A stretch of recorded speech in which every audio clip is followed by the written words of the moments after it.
Sturt and his party were effectively trapped at Depot Glen for about 6 months, and during that time they made numerous sorties towards the north and northwest in search of a body of water that might allow them to continue their journey towards the centre. And on one of those mini expeditions they found this place, 90 kilometres overland from the depot, close to what we now call Cameron Corner, a site that Sturt believed, in the event of rain, would hold water. And he was right. This, in all its glory, is Lake Pinnaroo.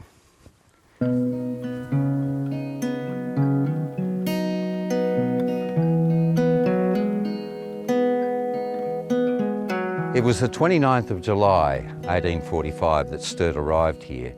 And although there may not have been as much water in the lake as we see now, he was so enthused by what he saw that one of the first orders he gave when they set up camp was to paint the boat. They had no water barrels, but they did have marine paint. And time was becoming crucial. The expedition had been approved for a year, and that year was only weeks away. Supplies were running short, and worse still, nearly all of the men were suffering to some degree or other from the dreaded scurvy. Most particularly Sturt's deputy, James Poole, who had for months been almost totally incapacitated. Sturt made a decision to split the party, sending half the men back to Adelaide under Poole's command, with orders to follow the route that they'd taken months previous. For Sturt, it was a difficult decision. "Poor Mr. Poole left me at 12, he wrote. "We've been of late placed in a most painful situation and have been severely tried, but these are dispensations we must take." Although Poole, in many ways, would not be missed, because Sturt also wrote, he was a mischief maker in every sense of the word and had caused ceaseless disturbances in the camp. 2 days after Poole's departure, news came that he had breathed his last. The expedition regrouped, Poole was laid to rest, and still half the party continued to Adelaide while Sturt proceeded north.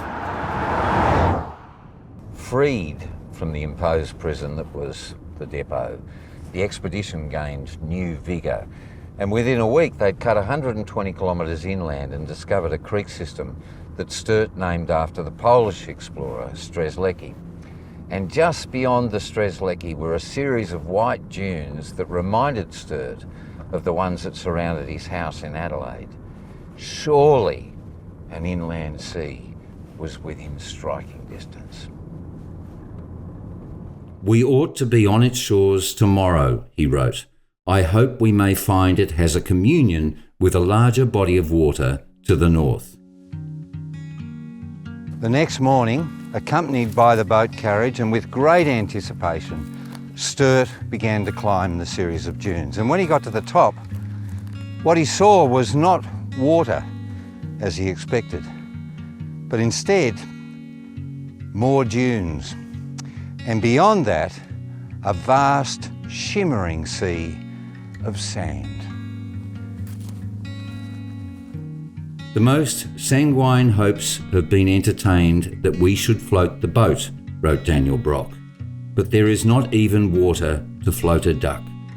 The scene is a climax of desolation. No trees, no shrubs, all bleak, barren, undulating sand. Miserable, horrible." It was a savage blow. After 12 months of struggle, all Sturt had to show for his trouble was a vast expanse of barren wilderness. "I am of the full conviction that I had twice been within 50, perhaps 30 miles of an inland sea," he wrote. "It was, in truth, impossible that such a country as that into which I had penetrated, from which the very birds shrank away, should continue much further." But the truth was becoming clear even to Sturt, that in fact it did. But for him there was just too much at stake, so over the next 3 months he made repeated attempts to find his inland sea, driving himself, his men and his horses relentlessly. And each one of those drives towards the centre of the continent quite naturally ended in defeat. During that time, he and his small band traced the complex web of the Cooper for 300 kilometres in search of a mountain range that might feed it, to no avail. From there they crossed the endless Gibber Plain that is now called Sturts Stony Desert and followed it northwest only to again be turned back by the harsh conditions. Finally, in one last push, they entered the Simpson Desert, and just 500 kilometres from the centre point of the continent, confronted by endless waves of sand dunes 20 to 30 metres high, there again they were forced to retreat through thirst and exhaustion. Sturt had discovered that the interior of Australia was not a vast sea, but a pitiless and inhospitable desert. I had ridden more than 1,600 miles and had worn out all the men who formerly attended me, Sturt wrote. I could do no more. My strength and my sight, I felt, were fast going. Under such circumstances, I determined on returning to the depot, satisfied that no exertion of mine would enable me to cross the heartless desert in which I was. On the 17th of November 1845, Sturt returned to this place, Depot Glen, and as he dismounted, his legs moved convulsively. And at first he thought it was one of the party's dogs putting its head between his legs, greeting him, pushing him forward. But there was no dog. Gaunt and emaciated, Sturt was experiencing an involuntary twitching of the muscles in his thighs. He was deep in the grip of scurvy, an illness caused by a lack of vitamin C, that same disease that took the life of his second-in-command, James Poole, just months earlier. Almost immediately, Sturt collapsed. Over the next weeks, as Sturt lay in his tent unable to move, Dr. Brown, on Sturt's instructions, set about making ready for a dash to the Darling. On the Darling, Sturt had seen young Aboriginal men making water bottles by skinning possums, turning the skin inside out so that the fur was on the inside, and then filling them with water.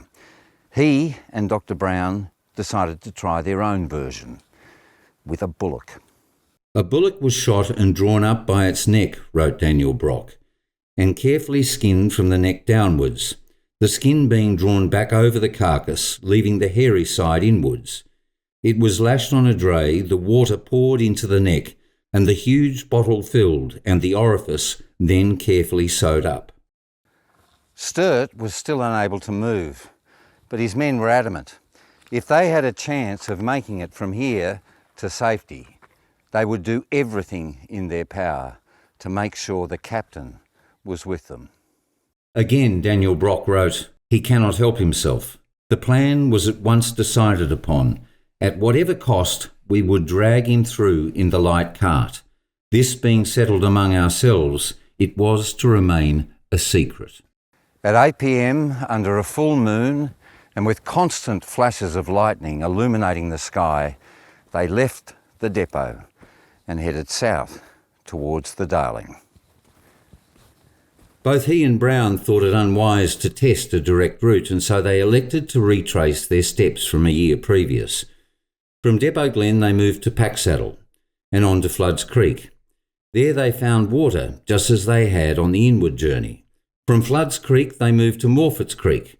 From there they crossed through the barrier ranges to begin a 100-kilometre dash to the Darling.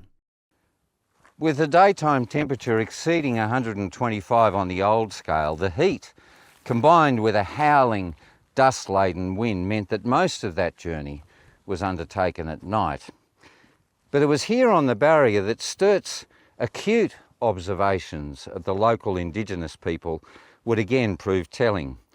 Both he and Brown noticed the locals snacking on this fruit, this small red and sometimes orange fruit. This is ruby saltbush.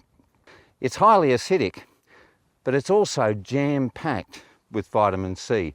So as they made their way to the Darling, they decided to follow the locals' example. And the end result of that was that by the time they reached the Darling on December the 19th, Sturt, who'd spent weeks flat on his back, with muscular cramps, was able to stand, unassisted. After a week's recuperation, they began the descent down the Darling on Boxing Day, and again they chose the Anna branch. Letters made it ahead of them to Adelaide, and newspapers rejoiced at the safety of the beloved Captain Sturt and his adventurous band. It was the 19th of January 1846, 17 months after his celebrated departure, that Sturt returned to Grange. The drays would arrive here in Adelaide 9 days later. It's said that his wife Charlotte took one look at the emaciated figure standing in the doorway and promptly fainted. Contemporary reports describe the men as gaunt, their skin burned to the swarthy hue of the natives, and their horses looking like living skeletons. Sturt and his men had gone to the centre of Australia in search of a dream. And in the last months, that dream had turned to a nightmare. They'd survived against the odds. However, both Sturt, his men, and for that matter, our conception of the continent had forever changed.